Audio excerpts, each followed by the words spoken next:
하나님 말씀은 신약성경 에베소서 6장 10절에서 17절까지 말씀입니다.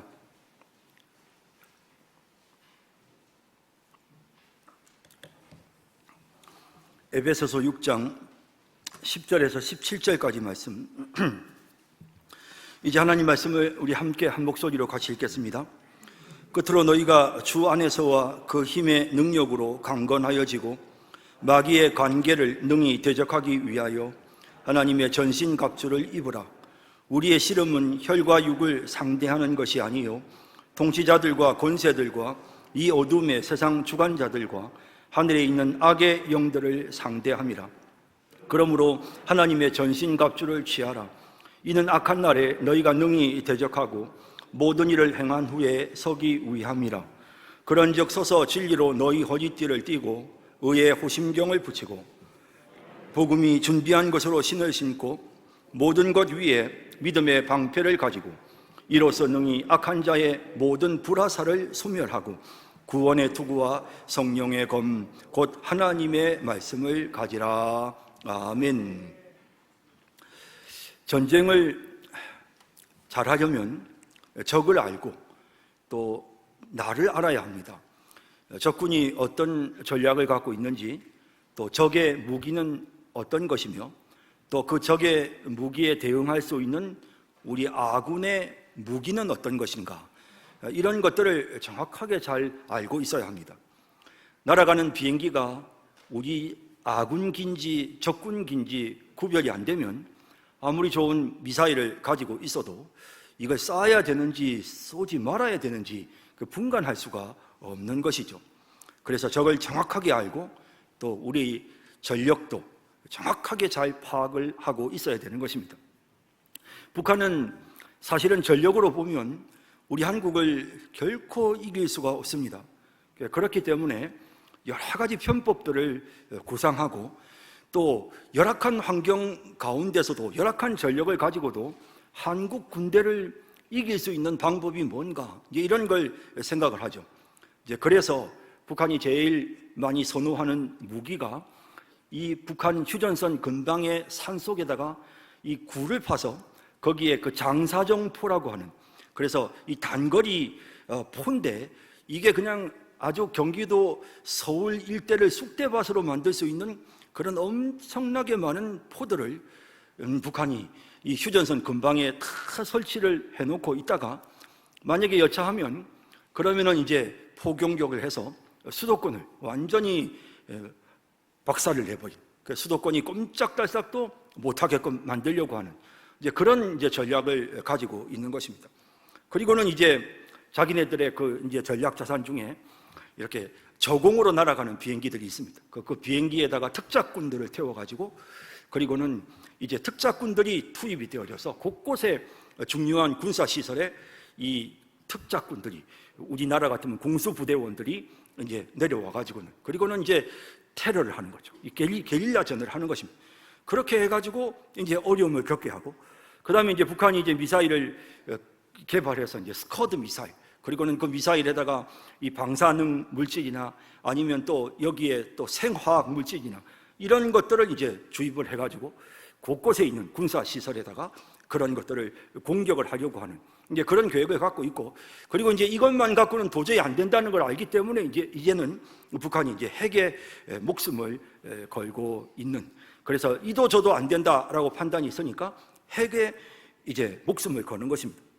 우리 한국은 무엇보다도 중요한 것이 북한이 이런 전략을 갖고 있기 때문에 북한이 우리 한국을 향해서 공격을 하려고 하는 그 조짐을 정확하게 알고 있어야 됩니다.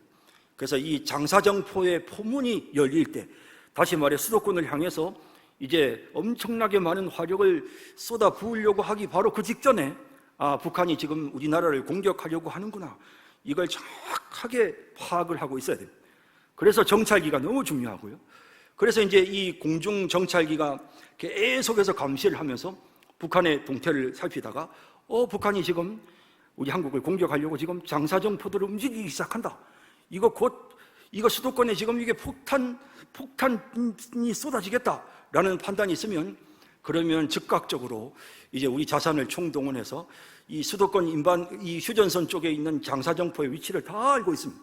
거기를 완전히 쑥대밭으로 만들어야 되는 것입니다. 그래서 우리가 갖고 있는 모든 전력을 쏟아부어서 우리 수도권에 한 발도 정말 포를 쏠 수 없도록 그렇게 아주 쑥대밭을 만들어 버리는, 그리고 이제 북한의 중요한 스커드 미사일 기지라든지 이런 것 전부 다 박살을 내버리는, 이제 이런 것들을 지금 이제 구상을 하는 것입니다. 우리나라가 과거에는 F-16 전투기가 굉장히 이 공중전을 잘하는 그런 비행기입니다. 가볍습니다. 빨리 움직이고. 그런데 가만히 보니까 이게 지상에 있는 목표물들을 공격하기에는 F-16에 한계가 있습니다. 그래서 충주나 또 서산에 있는 이 전투기 갖고는 좀 부족하다 해서 이제 우리 대구에 있는 F-15 전투기, 이 전투기는 엄청나게 많은 포를 싣고 이 지상에 있는 목표에 갖다 쏟아 부을 수 있는 그런 아주 그냥 굉장히 많은 것을 실어다가 쏟아 부을 수 있는 이제 그런 비행기입니다. 그래서 우리 이제 대구에 F-15 전투기 부대가 지금 딱 위치를 하고 있습니다. 그런데 사실은 이제 요즘은 이제 중요한 게 이게 적의 레이더에 잘 노출이 안 되는 이 스텔스 기능이 있어야 됩니다. 그래서 지금 이제 청주에 F-35 부대가 있습니다. 이 F-35 부대 비행기는 이거는 스텔스 기능이 있기 때문에 적이 우리의 기동하는 것을 잘 모릅니다. 하지만 무기 탑재는 그렇게 잘 못합니다, 사실은. 그래서 많이 하지를 못하죠. 그 좀 약점이 있죠. 그러니까 서로 이제 이 전투기들마다 특성이 있으니까 서로 함께 이제 호환을 해가지고 적군의 상황에 따라서 같이 이제 움직이는 것입니다. 일본이 갖고 있는 F-22 전투기 같은 경우에는 이건 전투기가 가만히 있으면서 사방으로 이 미사일을 발사합니다. 온 360도로 어느 지역이든지. 옛날에는 꼬리를 물고 전투기가 다니면서 뒤에서 공격을 했는데 지금은 그냥 앞이든 뒤든 옆이든 위든 아래든 그냥 사방으로 공격할 수 있는 F-22 전투기 같은 경우는 아주 굉장히 탁월한 그런 뛰어난 성능을 갖고 있습니다. 이제 이런 전투기들을 우리나라가 지금 운영을 하고 있습니다. 이런 어떤 무기 체계가 북한의 움직임에 따라서 우리가 어떻게 대응할 것인지, 북한이 이런 무기 체계를 갖고 있고 이렇게 공격하니까 우리는 거기에 대응하기 위해서 어떻게 해야 된다. 그래서 가장 중요한 것은 북한이 공격을 개시하기 직전 북한이 우리를 공격하려고 하는구나 라는 사실을 정확하게 알 수 있는 그런 정찰기가 정말 중요합니다. 그래서 이 정찰기들을 띄워서 상황을 살피고 판단이 있으면 그러면 우리가 선제 공격을 해야만 절대 수도권에 타격이 없게 되는 것이죠. 이렇게 사실 현대전은 이게 사실 적군과 나를 얼마나 정확하게 알고 있느냐에 달려 있습니다. 전쟁을 하는 데 있어서 적을 정확하게 파악을 하고 그래야만 이 전쟁에서 승리를 거둘 수가 있게 되는 것입니다. 사실 오늘 본문이 우리에게 말씀하고 있는 것은 너희가 싸우는 이 전쟁에 대해서 너희가 아니? 라고 그렇게 우리에게 말씀하고 있습니다. 왜냐하면 우리가 싸우는 전쟁은, 하나님의 백성들인 우리가 싸우는 전쟁은 전쟁이 좀 달라요. 왜 어떻게 다르냐 하면 여기 본문에 나오고 있는 것처럼 6장 12절에 우리의 씨름은, 우리의 싸움의 대상은 혈과 육을 상대하는 것이 아니요. 혈과 육이라는 건 사람입니다. 우리가 사람과 더불어서 싸우는 것이 아니고 통치자들과 권세들과 이 어둠의 세상 주관자들과 하늘에 있는 악의 영들을 상대함이라 라고 되어 있습니다. 자, 이 12절이 우리에게 굉장히 경각심을 갖게 합니다. 적이 우리를 공격하는데 적의 자산이 우리가 생각했던 것과 전혀 다릅니다. 저 사람들이 소총을 가지고 우리를 쏘는 줄 알았더니 아닙니다. 소총으로 공격을 하는 게 아닙니다. 이 사람들은 하늘의 전력을 갖고 있고 적군들이 지금 갖고 있는 전력은 단순히 지상에서 이루어지는 사람들과의 싸움, 인간이 인간을 공격하는 그런 공격이 아니라 영적인 존재들이 하늘에서부터 사람들을 선동하고 영적인 존재들이 하나님의 백성들을 직접 공격하는, 그래서 이것은 영과 영의 전쟁, 영들의 전쟁, 이 사실을 말씀하고 있는 것입니다. 최근에 새벽기도 시간에 저희가 다니엘서를 함께 살펴봤는데 굉장히 재밌습니다.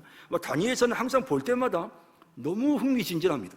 다니엘서를 보기 위해서는 항상 고대 역사를 또 살펴봐야 되고, 그래서 이번에도 다니엘서를 보면서 고대 역사책들을 막 뒤지고 바벨론이 어떻게 되고 페르시아가 어떻게 되고 헬라 제국이 어떻게 되고 그 이후에 알렉산더 대왕 죽은 이후에 나라가 어떻게 쪼개지고 로마가 어떻게 등장하고 막 이런 역사적인 내용들을 봐야만 이 다니엘서를 해석할 수가 있기 때문에 그런 부분들을 함께 이렇게 공부해 나가는데 설교 준비를 하면서도 너무 흥미진진하고 너무 재밌는 겁니다. 많은 시간 동안 책을 보는데도 하나도 정말 피곤한 줄 모르겠어요. 아주 정말 이 역사의 흐름 속에서 하나님의 예언과 계시들이 이루어져 나가는 과정이 아주 흥미진진해서 너무 신나고 재밌습니다. 그런데 이 다니엘서를 보면서 이번에도 제가 굉장히 강하게 느낀 것은 이 다니엘서에서 말하는, 그러니까 우리는 생각할 때 바벨론이라는 나라가 멸망하고 페르시아라는 나라가 세워졌대. 페르시아라는 나라가 세워질 때 고레스라고 하는 한 유명한 장군이 이 나라를 이끌고 가서 전쟁에서 승리를 했대.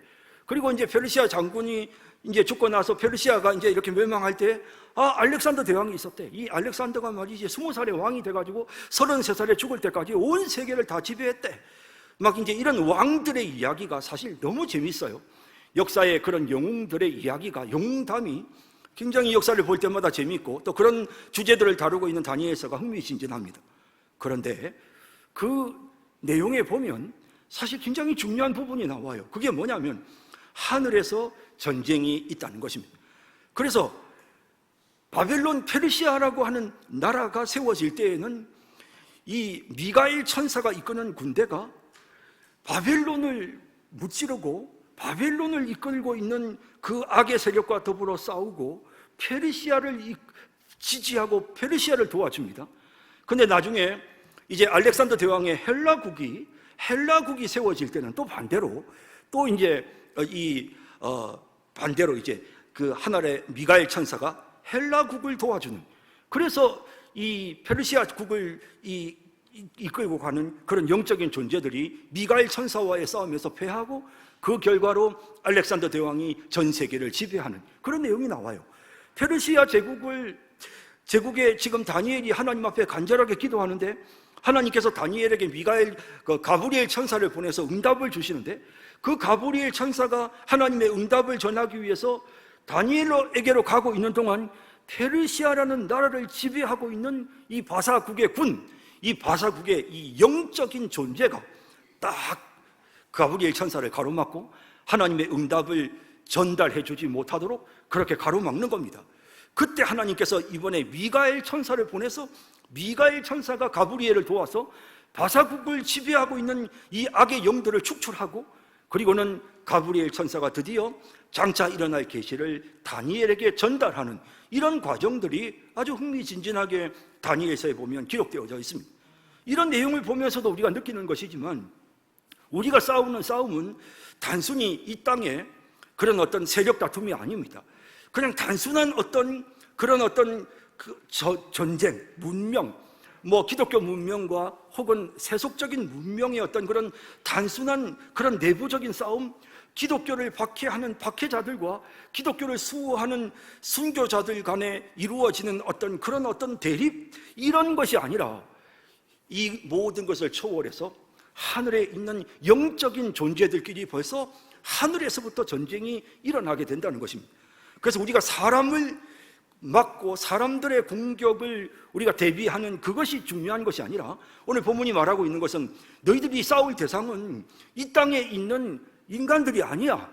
너희와 싸워야 될 존재들은 하늘의 권세를 잡은 악한 영들이야. 그들은 악을 사용하고 어둠의 권세를 사용하는 그런 악의 존재들이야. 이런 악한 영들이 너희를 공격하기 때문에 너희는 일반적인 무기를 가지고는 그것들과 대항해서 이길 수가 없어. 너희에게 필요한 것은 하나님의 전신갑주야. 머리끝에서 발끝까지 다 무장하지 않으면 절대로 못 이겨. 그냥 단순히 가슴만 막는다고 해서, 방탄복만 입는다고 해서 이겨낼 수 있는 게 아니야. 방패만 든다고 해서 이겨낼 수 있는 게 아니야. 온 사방으로부터 정말 엄청나게 많은 그런 사탄의 세력의 공격이 지금 찾아올 것이기 때문에, 그러므로 하나님의 전신갑주로 무장을 해야 돼 라는 사실을 오늘 우리가 읽은 본문에 강조하고 있는 것입니다. 그러면서 이 하나님의 전신갑주가 무엇인지를 설명하는데, 첫째는 진리로 너희 허리띠를 띄어야 돼. 진리로 너희 허리띠를 띠고 라는 내용이 나옵니다. 거짓이 없는, 사람이 거짓말을 하기 시작하면요, 정직하지 못하고 자꾸 거짓말을 하면요, 그러면 사탄의 공격에 넘어갑니다. 정말 이 부분에서 우리가 진리의 허리띠를 딱 띄어야만 그래야만 싸움을 제대로 싸울 수 있습니다. 여러분, 옷을 입었을 때 허리띠를 제대로 딱 묶지 않으면 옷이 막 헐렁거려가지고 불편해집니다. 마찬가지로 진실하지 못하면 우리가 이 싸움을 싸울 때, 우리가 어떤 문제를 가지고 그 문제와 더불어 싸울 때 여러분 막 이 불편해서 제대로 아무 일도 할 수가 없습니다. 사람이 진실해야 합니다. 거짓이 없어야 됩니다. 말 한마디도 거짓이 없어야 됩니다. 정직한 입술을 가져야만 이 싸움에서 승리할 수 있습니다. 진리의 허리띠를 띄어야 된다라고 말씀합니다. 그리고 의의 호심경을 붙여라. 이 의의 호심경이라고 하는 것은 이 가슴을 딱 이렇게 방어하는 그런 장치입니다. 이 가슴을 딱 막아서는, 그래서 이 가슴에 가슴은 심장이 있는 곳입니다. 가슴은 우리의 마음이 있는 곳입니다. 여기 이 마음에 악한 것들이 공격합니다. 사탄이 우리의 마음속에 죄악된 생각을 집어넣습니다. 그래서 무릇 지킬 만한 것보다 더욱더 우리는 우리의 마음을 지켜야 합니다. 거룩한 마음으로, 거룩한 생각으로 우리는 우리의 마음속에 죄악된 생각이 들어오지 못하도록 우리의 마음을 지키는, 그래서 이 갑옷을 입는데 특별히 이 가슴을 보호하는 그런 갑옷을 우리가 착용해야 되는 것입니다. 평안의 복음으로 준비한 것으로 신을 신어야 된다. 여러분, 신발을 잘 신어야 기동성이 좋아집니다. 빨리빨리 움직일 수 있습니다. 신발이 좋지 않으면 내가 적과 싸울 때 제대로 잘 움직일 수가 없습니다. 여러분, 우리가 복음을 전할 수 있도록 항상 준비가 되어 있어야 합니다. 우리가 누구를 만나든지 예수 믿으세요. 복음의 내용을 우리가 딱 숙지하고 있어야 됩니다. 이 평안의 복음을 위한 이 전도의 메시지를 우리가 딱 가지고 있어야만 어디든지 우리가 가서 움직일 수 있고 어디든지 가서 싸울 수 있습니다. 그렇게 신발을 신어야 합니다. 그리고 모든 것 위에 믿음의 방패를 가져야 합니다. 이 믿음의 방패, 하나님의 백성들인 우리가 들고 다녀야 될 믿음의 방패는 무엇입니까? 여러분, 성경이 우리에게 계속해서 믿음을 강조하는 것은 무엇이냐면 하나님이 우리와 함께 하신다는 것입니다. 하나님이 나의 하나님이시라는 것입니다. 물론 우리가 예수 믿고 구원받고 이런 거 다 우리가 이렇게 표현할 수 있지만, 거기에서 성경에서 말하는 핵심적인 믿음은 하나님이 나의 하나님이고 나는 하나님의 자녀입니다. 하나님께서 나와 함께 하십니다. 하나님이 나를 도와주십니다. 그 믿음입니다. 우리는 그 믿음을 견고히 가져야 합니다. 하나님께서 나와 함께 하시고 나를 도우신다는 이 임마누엘의 믿음, 이 믿음의 방패를 딱 가지고 있으면 사탄이 우리에게 어떤 공격을 해도 하나님이 나와 함께 하셔, 하나님이 나와 함께 하셔, 그 담대한 마음으로 우리는 밀려오는 파도를 잠잠케 할 수 있고, 그리고 우리는 세상을 향하여 천하를 호령하는 그런 능력 있는 하나님의 도구로 쓰임 받을 수가 있는 것입니다. 또한 뿐만 아니라 우리는 구원의 투구를 써야 합니다. 이 구원의 투구라고 하는 것은 특별히 우리가 하나님의 백성이라고 하는 사실, 내가 구원받은 하나님의 자녀라는 사실에 대한 확신을 의미하는 것입니다. 우리는 이 분명한 구원의 확신이 있어요. 난 하나님의 구원받은 하나님의 자녀야. 하나님께서 나를 구원하셨어. 하나님은 나를 버리지 않으셨어. 난 하나님의 백성, 나는 천국 백성이야 하는 그런 분명한 구원의 확신이 있어야, 그래야 우리가 이 영적인 싸움에서 사탄이 어떤 방법으로 우리를 공격해도 우리가 그걸 막을 수 있는 것입니다. 마지막 무기는 성령의 검입니다. 우리는 하나님의 말씀 가지고 싸웁니다. 우리가 어떻게 사탄과 싸워야 하는지 예수님께서 시험 받으실 때 정확하게 성경 구절을 인용해서 사탄의 세력을 멸하셨습니다. 꼼짝 못하게 하셨습니다. 우리도 마찬가지입니다. 하나님 말씀 알아야 합니다. 우리가 말씀을 읽고 말씀을 묵상하고 말씀을 외우고 말씀에 순종해야 됩니다.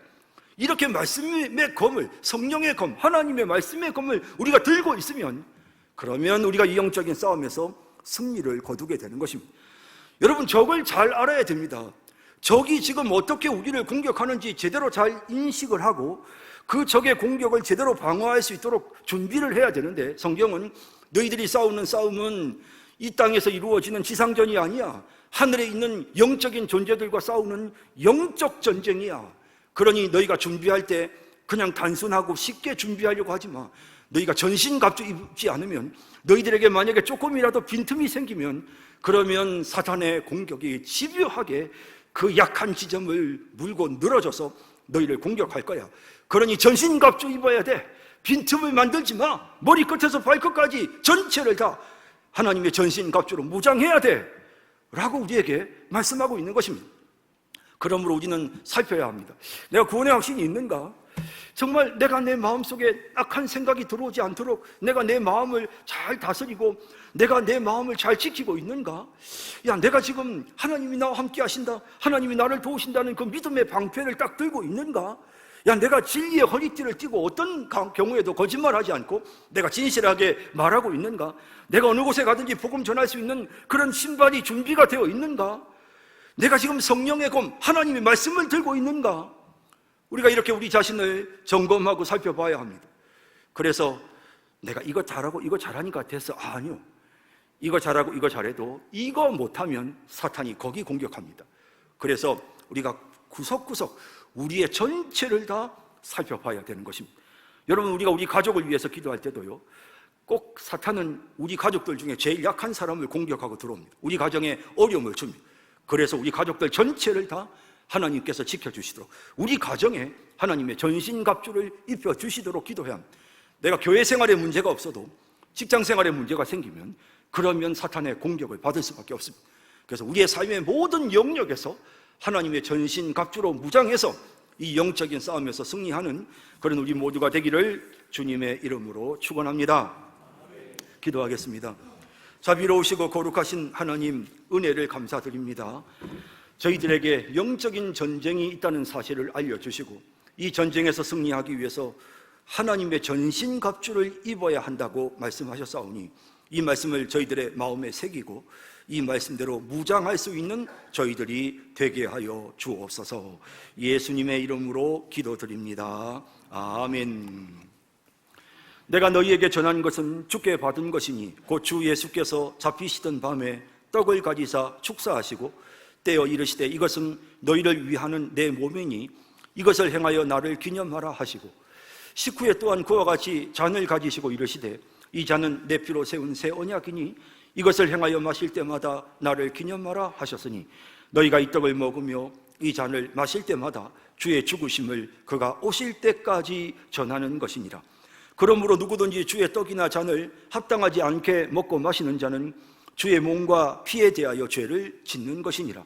사람이 자기를 살피고 그 후에야 이 떡을 먹고 이 잔을 마실지니 주의 몸을 분별하지 못하고 먹고 마시는 자는 자기의 죄를 먹고 마시는 것이니라. 아멘.